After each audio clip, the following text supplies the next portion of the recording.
చంపేసాడు పాప రోజు చెప్తున్నా గుర్తులా ఉంది బ్రో సినిమా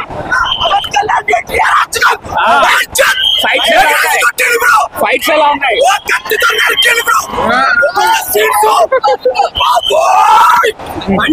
నరకాలి ఈ తమ్మని కాదు అయిపోతుంది హీరో హీరోని మించిన హీరో ఏం తాగినావు కొట్టుకారం తిన్నావా తమ్మని కొట్టుకారానికి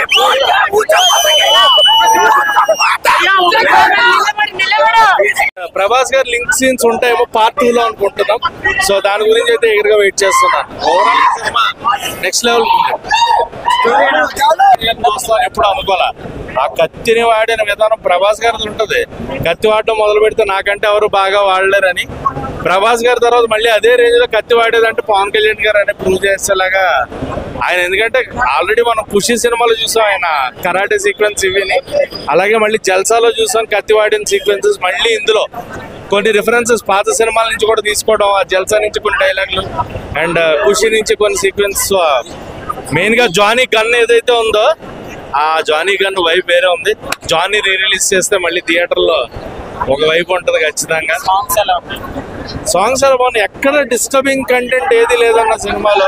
ఇది డిస్టర్బ్ అయింది సినిమాలో, ఇది ఓవర్ అయింది అన్న సీన్ ఒక్కట్లేదు.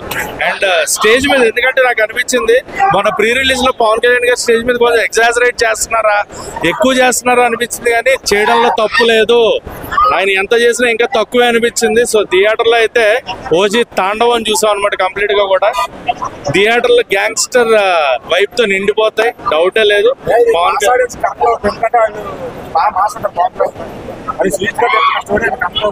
ఎక్కడ తగ్గిందే లేదు.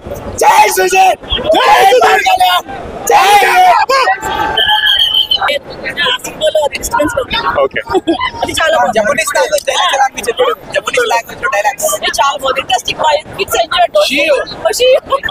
కానీ గ్యాంగ్స్టర్